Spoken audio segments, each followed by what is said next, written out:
श्री हनुमान जी महाराज की साधना शीघ्र फल देने वाली और आपके लिए बहुत लाभकारी है। यदि आप कुछ नियमों का पालन करते हैं, हर इष्ट के अपने कुछ नियम होते हैं। हम यही गलती करते हैं कि जिस इष्ट की भी साधना हम कर रहे हैं या जिस इष्ट की हम उपासना कर रहे हैं या जिस इष्ट का हम उपाय कर रहे हैं, उसके अनुरूप हम नियमों का पालन नहीं करते। यदि आप हनुमान जी महाराज से कुछ मांग रहे हैं, हनुमान जी महाराज से कुछ चाहते हैं कि हमारा कार्य अभीष्ट हो, हमें कष्टों से मुक्ति मिले, रोग से मुक्ति मिले, कर्ज से मुक्ति मिले और जीवन में यश, सफलता, धन, इन सब की प्राप्ति हो, तो इसके लिए अलग अलग मंत्र भी हैं, अलग अलग उपाय भी हैं। लेकिन सबसे बड़ा जो मूल मंत्र है वो है उनकी साधना से पहले स्वयं को साधना के योग्य बनाना, जो हम नहीं करते, बस किसी ने बताया और हमने वो कार्य प्रारंभ कर दिया बिना कुछ सोचे समझे। यदि आप गृहस्थ हैं या गृहस्थ नहीं हैं, गृहस्थ हैं तो साधारण नियम, और अगर गृहस्थ नहीं है तो असाधारण नियम, इनका पालन आपको करना ही है। और अपने जीवन में सबसे पहले आपको ब्रह्मचर्य की स्थापना करनी पड़ेगी अगर आप हनुमान जी से कुछ सहायता प्राप्त करना चाहते हैं तो। ब्रह्मचर्य का अर्थ आप ऐसा समझिए कि आपको अपने विचारगत स्वास्थ्य पर या विचारगत स्वच्छता पर ध्यान देना है।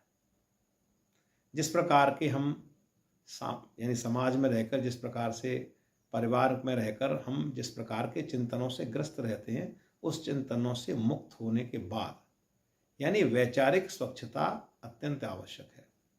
तो पहली वैचारिक स्वच्छता, दूसरी शारीरिक स्वच्छता, और तीसरी एक ऐसी स्वच्छता जिसके बारे में आप कल्पना नहीं करते, वो है गृहस्थ में रह करके और ब्रह्मचर्य जीवन यापन करना। परिवार के दायित्वों को उठाते हुए भी हम वैचारिक शुद्धता में रहें। इस प्रकार की धारणा को लेकर के अगर आप कोई उपाय करते हैं तो मंगल और शनिवार के दिन इनके लिए उपयुक्त हैं, श्रेष्ठ हैं। वैसे किसी भी दिन कर सकते हैं, लेकिन अगर आप रोज करते हैं इनकी साधना तो अत्यंत लाभकारी होती है। अपने जीवन में आप इसको रोज भी ले सकते हैं। हनुमान चालीसा बहुत साधारण सी एक मंत्र है, उनका एक साधारण सा उपाय है, जिसे आप अगर करते हैं, उसकी एक एक चौपाई आप ये समझिए कि अपने आप में, बल्कि उस चौपाई का भी एक एक शब्द, एक एक अक्षर अपने आप में एक महामंत्र है और वो विशेष फल देने वाला है। इसके लिए आप शुद्ध घी का दीपक जलाएं। अगर महावीर जी की प्रतिमा है तो उसे रख लें।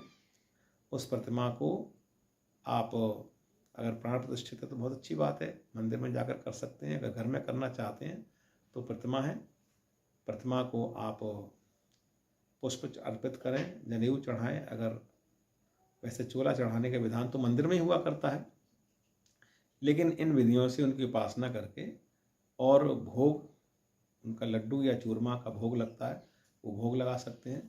और हनुमान चालीसा का पाठ जो है वो 7 बार, 11 बार, 21 बार, वैसे 100 बार रोज का जो उपाय है वो बहुत एक कृच्छ साधना है। एक बार में अगर नहीं हो रहा है तो आप एक दिन में कर सकते हैं, सुबह शाम में कर सकते हैं। 100 बार का, उसका 108 बार या 100 बार करने का उसका विधान है। तो उसमें दिया हुआ है, जो 100 बार पाठ कर कोई, छूटे ही बंदे महासुख होई। महासुख मतलब समस्त संसार के सुख आपको प्राप्त हो जाते हैं। और छूटे ही बंद मतलब जो आपके जीवन के बंधन है, भौतिक बंधन है या जो सामाजिक बंधन है या किसी प्रकार के आपके आत्मा में कोई बंधन पड़े हुए, वो सभी बंधन से मुक्त आप होकर के एक स्वस्थ और अच्छा जीवन व्यतीत कर सकते हैं। इसके अतिरिक्त दूसरा जो उनका बहुत अमोघ मंत्र है वो है बजरंग बाण। अगर बजरंग बाण का अगर आप उपाय करते हैं तो बजरंग बाण एक बहुत ही अमोघ मंत्र है। बजरंग बाण का भी उपाय बहुत अमोघ है, उसे करने से भी आपके जीवन में सफलता, यश, वैभव, धन प्राप्त होता है। अगर आप बजरंग बाण को उल्टा जाप करते हैं तो शत्रुनाश के लिए प्रयोग किया जाता है।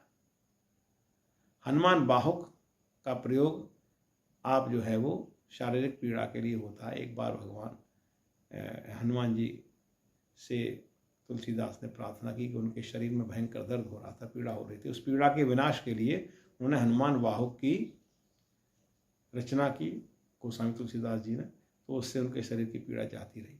इस प्रकार हनुमान जी के बहुत सारे ऐसे उपाय हैं जो आप कर सकते हैं, और उन उपायों की चर्चा आप यहाँ भी कर सकते हैं। और इस मंत्र को आप गुरुमुख से ले लीजिए, गुरुमुख से लेकर के उसे आप प्रारंभ कर सकते हैं। शुक्ल पक्ष में आप प्रारंभ कर सकते हैं। और अगर किसी दूसरे यानी कहना चाहिए आपको, अगर और किसी उपाय की आवश्यकता है या और किसी चीज़ की आवश्यकता है तो मुझसे आप डिस्कस कर सकते हैं इस विषय में। इस वीडियो में इतना ही। लगातार देखते रहिए धर्म रहस्य विद डॉक्टर राजू न्यूज़ पर है। नमस्कार, शुभ रात्रि।